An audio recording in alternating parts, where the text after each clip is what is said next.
Shalom, kasih karunia dan damai sejahtera dari Tuhan kita Yesus Kristus ada dalam kehidupan Eyang Kakung, Eyang Putri, Bapak, Ibu, Saudara, dan anak-anak.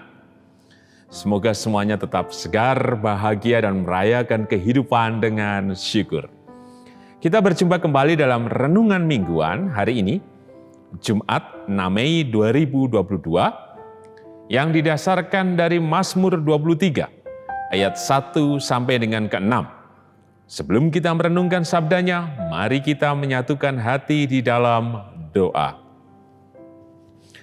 Bapa dalam sorga, kami mengucap syukur akan setiap keindahan rahmat berkat dan kasih setiamu yang senantiasa menyegarkan tubuh jiwa roh kami.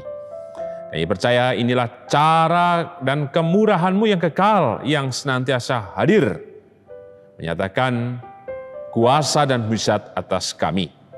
Maka kebenaran firman-Mu yang hendak kami renungkan bersama, kami percaya Tuhan membangkitkan iman kami dan mengubahkan sudut pandang kami untuk senantiasa berpengharapan dengan teguh kepada-Mu.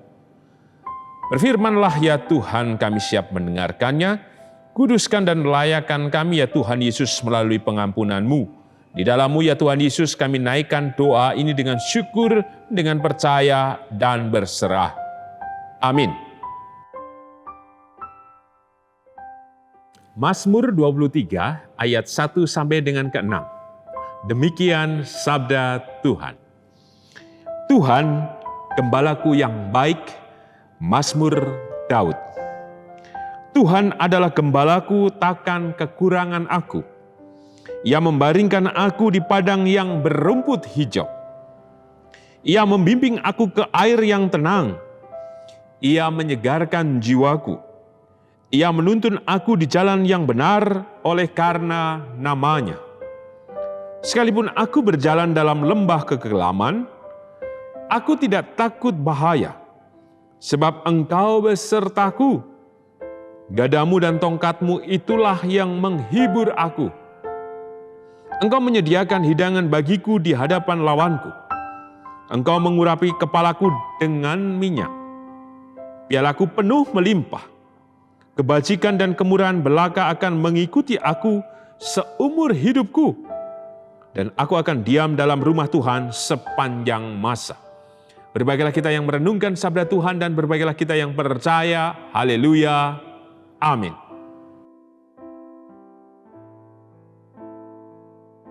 Eyang Kakung, Eyang Putri, Bapak, Ibu, Saudara, dan anak-anak, Renungan Mingguan Jumat 6 Mei 2022, saya beri judul, Jangan Bosan. Kata bosan dalam Kamus Besar Bahasa Indonesia diartikan, sudah tidak suka lagi karena terlalu sering, terlalu banyak, sehingga ada kejemuan. Tidak ada hal yang bisa dilakukan kembali dan tidak tertarik akan sesuatu. Tentu ini mengganggu pada perasaan. Karena perasaan yang muncul jadi berlebihan, karena tadi kata terlalu. Kemudian menguras tenaga dan pikiran. Bahkan bisa mengganggu kehidupan sehari-hari. Untuk itu ada yang menyarankan supaya bosan itu bisa hilang atau pelan-pelan kemudian bisa diubahkan menjadi sesuatu yang baik, yaitu dengan melakukan kegiatan-kegiatan baru. Dari rutinitas keseharian yang biasanya kita punya pola, setelah ini, setelah ini, setelah ini. Bangun jam sekian, tidur jam sekian. Nah, perlu pola baru, kegiatan baru. Menggantikan rutinitas-rutinitas. Dan kemudian, perlu kemudian memunculkan hal-hal yang membuat kita tertantang dengan kreativitas, penemuan-penemuan baru, dengan melakukan inovasi dan lain sebagainya. Gambarannya seperti apa? Misalkan, ketika kita di masa pandemi, bukankah kita merasa bosan? Kita merasa terpenjara, tidak bebas kemana-mana. Bahkan untuk keluar saja, di sana portal, di sana portal. Dan itu mengganggu. Bahkan kadang membuat kita menjadi emosi. Atau juga dalam hal-hal kebiasaan kita sehari-hari. Kalau hidup kita itu saja yang dilakukan, saya yakin banyak di antara kita menjadi cemas kadang. Bahkan membuat kita kadang lunglai, tak bersemangat. Bahkan pula, orang yang melihat kita saja menjadi terganggu. Oleh karena rutinitas tadi, kita hidup dalam kehidupan yang membosankan. Gambarannya, kemarin saya keluar ke Jalan Kaliurang, melihat suasana pasca Idul Fitri. Sepanjang Jalan Kaliurang, terutama di daerah UGM, kan di situ banyak wisata kuliner. Penuh. Banyak mobil plat luar Yogyakarta. Saya hanya menduga mereka bosan. Mereka ingin mencari suasana baru. Bosan apa? Misalkan soal hidangan, menu makanan. Selama beberapa hari mereka tentu menikmati opor, dan opor. Mereka ingin menemukan hal yang baru. Misalkan sayur kangkung, sayur genjer, dan lain sebagainya. Atau mencari seafood. Dan butuh suasana juga, tidak hanya di rumah. Mereka ingin juga menikmati suasana kota Yogyakarta. Itulah yang mereka tempuh. Supaya tidak bosan. Melakukan atau mengubah yang disebut terlalu. Demikian juga teks yang kita renungkan hari ini, Mazmur 23. Sesungguhnya pula kita terlalu sering membaca Mazmur 23. Bahkan kita mungkin saja menghafal dengan baik, termasuk menyanyikannya. Tuhan adalah gembalaku. Kita tahu lagu ini. Tapi persoalannya adalah kita yang terlalu sering ini kadang menjadi bosan. Bosan karena apa? Karena teks ini kadang tidak bunyi. Atau kita anggap tidak terjadi dalam kehidupan dan pengharapan iman kita. Oleh karena itu, apa yang harus kita lakukan supaya kita jangan bosan? Yang pertama, kita perhatikan ayat 1 sampai dengan ketiga. Kita perhatikan kembali di ayat yang kedua. Ia membaringkan aku di padang yang berumput hijau, ia membimbing aku ke air yang tenang. Ini persoalan tempat, ini persoalan waktu, dan persoalan apa? Kesiapan diri kita. Persoalan tempat, persis tadi. Bagaimana para pemudik mencari suasana baru, mencari menu yang baru. Perlu sebuah usaha untuk kemudian kita mengamini kebenaran firman Tuhan. Bukan hanya di teks Mazmur 23. Tapi dalam seluruh firman-Nya, baik di perjanjian lama maupun perjanjian baru. Persoalan tempat perlu membangun suasana kehidupan kita secara pribadi. Dalam apa? Dalam keheningan. Artinya apa? Kiranya kita yang sering kali berdoa, sekalipun itu menjadi terlalu sering, bukan justru membuat kita menjadi bosan, tapi kiranya semakin membuat kita bersemangat. Bangunlah itu dengan melihat kepada Tuhan. Melihat yang seperti apa? Bahwa Tuhan terbuka senantiasa atas kehidupan kita. Kita perhatikan di ayat yang ketiga. Ia menyegarkan jiwaku, ia menuntun aku di jalan yang benar oleh karena namanya. Artinya apa? Bahwa dalam segala situasi, dalam segala perkara, dalam situasi keadaan apapun yang kita sedang hadapi, kita harus kemudian memampukan diri untuk bergerak. Lawan hal-hal yang tidak baik dalam diri kita. Mungkin kita bosan untuk berdoa, kita bosan untuk bernyanyi, kita bosan untuk mengasihi, kita bosan untuk melakukan sesuatu. Kita harus kemudian melawannya. Kita harus hampiri itu. Dengan cara dan berbagai usaha yang kita lakukan. Kalau begini kita tidak berhasil, atau membuat kita kadang merasa bosan, maka tempuhlah dengan cara ini. Misalkan pujian. Pujian bukan hanya bahasa Indonesia saja. Kita kembali disegarkan dengan pujian.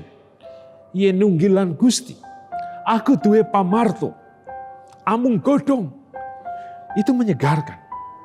Atau pada pujian yang lain, lagu-lagu persekutuan. Mendengarkan khotbah dan lain sebagainya.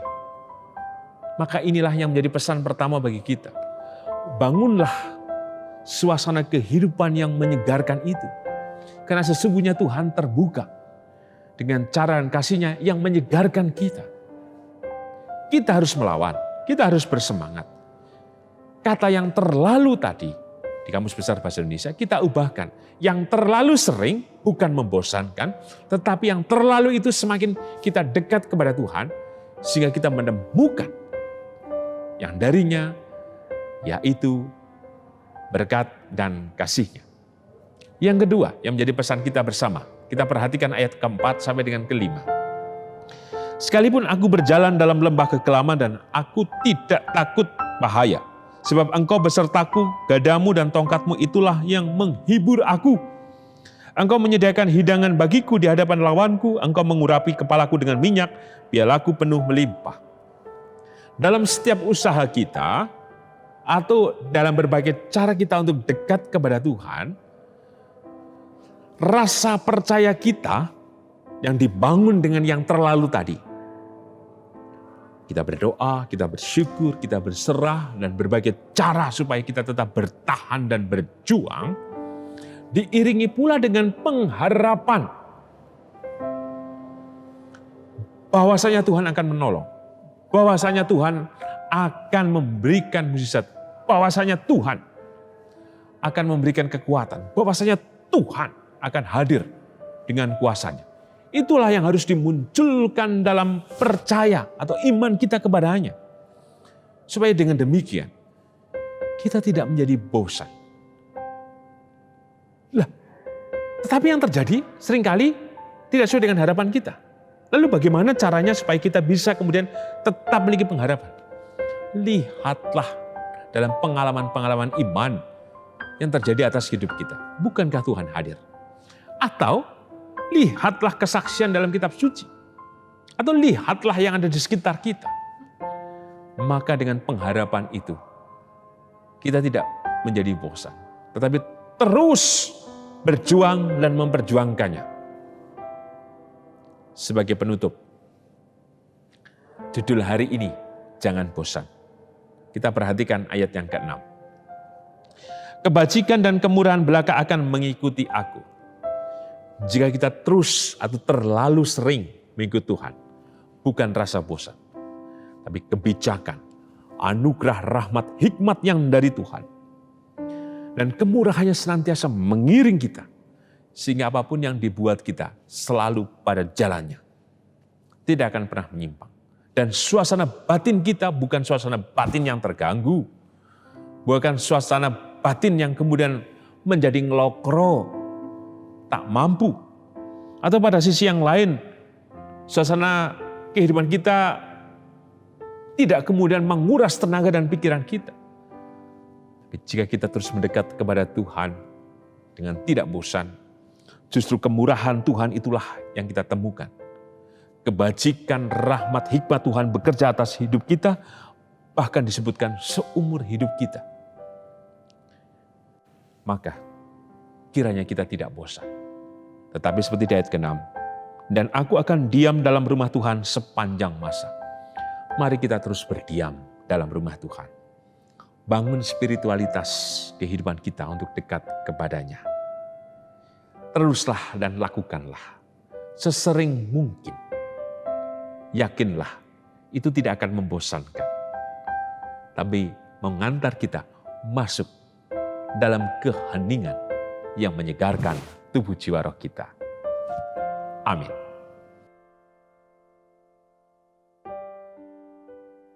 Mari kita menyatukan hati di dalam doa. Kami mengucap syukur Tuhan atas kebenaran firman-Mu, supaya kami tidak bosan. Karena banyak hal yang terlalu sering kami lakukan, tapi kami seringkali jatuh. Yang membuat kami terganggu dalam pikiran perasaan kami, bahkan menguras energi dalam tenaga kami. Seringkali yang kami lakukan menjadi sia-sia. Tapi hari ini, Engkau membangkitkan kami untuk terus berjuang, tidak bosan. Untuk menaruhkan kepercayaan itu kepadamu dan memiliki pengharapan yang kuat kepadamu ya Tuhan. Maka mampukan kami terus melakukannya dan percaya bahwa kuasa-Mu tidak akan pernah berhenti. Maka kami harus kemudian diam dalam rumah-Mu Tuhan sepanjang masa, seumur hidup kami. Karena kebajikan dan kemurahan-Mu hadir melingkupi kami kini dan sepanjang masa. Untuk itu tolonglah kami Tuhan. Karena kemurahan-Mu terjadi, maka kami percaya Engkau juga menyatakan berkat kasih kuasa atas kehidupan hamba-hamba-Mu, khususnya Ibu Rusmiati Buyung, Ibu Sarno, Ibu Tugira Sariman, Ibu Suparmo, Ibu Rusmiati Suhardi, Bapak Margono, Ibu Murjangkung, Ibu Endang Karno, Ibu Joyo Pawiro, Ibu Kun Mariatin Subardi, Bapak Sadal Paulus, Bapak Christian Dauribu, Bapak Elias Sariman, Bapak Repin Sukarsono, Bapak dan Ibu Sunarto Saputro, Ibu Marti Utomo, Ibu Yatmiartini Rusdi, Bapak Suprapto, demikian juga atas kehidupan Bapak dan Ibu Priyono, Ibu Ami Birowo, Anak Amoresia, Ibu Yohana Dewi, Bapak Ngatimin, Bapak dan Ibu Budian Dono, Bapak Wilson Siagian, Ibu Ponira, Bapak Siswa Prayitno, Bapak Saharun, Ibu Endang Saryanti Joko, Bapak Warsito Utomo, Bapak Larbadio, Bapak Prayitno Hadi, Saudara Yosafat Herlambang, Ibu Aryat Mawan, dan beberapa hamba-hamba-Mu yang tidak bisa kami sebutkan satu persatu. Kami percaya Tuhan, kasih-Mu terjadi, pertolongan-Mu dinyatakan, dan kemurahan-Mu senantiasa memberkati hamba-hamba-Mu ini Tuhan. Demikian juga ya Tuhan, kami berdoa atas setiap pergumulan kami masing-masing. Engkau yang mendengar setiap pengharapan kami, permohonan kami, dan pergumulan kami. Bahkan Engkau mendengar juga teriak kami minta tolong dalam tangisan dan kesedihan kami. Kami percaya Tuhan, Engkau memberkati. Kami percaya Engkau menolong kami. Dan kami percaya Engkau memberkati juga seluruh anak-anak kami. Dan memberkati juga cucu kami Tuhan. Kami percaya Engkau menolong Tuhan. Demikian juga kami berdoa untuk gereja-Mu di tempat ini. Kami yakin dan percaya Tuhan Engkau memberkati gereja GKJ Sari Mulyo dengan kasih dan rahmat-Mu yang besar. Mohon berkat-Mu juga untuk bangsa dan negara Indonesia. Kami yakin memberikan ketentraman, damai, dan berkat. Demikian juga Tuhan peperangan di Ukraina. Kami mohon berkat-Mu Tuhan biarlah berhenti supaya semua menjadi damai oleh karena kuasa dan cinta kasih-Mu itu. Di dalam-Mu ya Tuhan Yesus, Sang sumber kehidupan dan keselamatan, kami naikkan doa ini dengan syukur, dengan percaya dan berserah. Amin. Tuhan Yesus memberkati Eyang Kakung, Eyang Putri, Bapak Ibu, Saudara dan anak-anak, kini dan selamanya. Amin.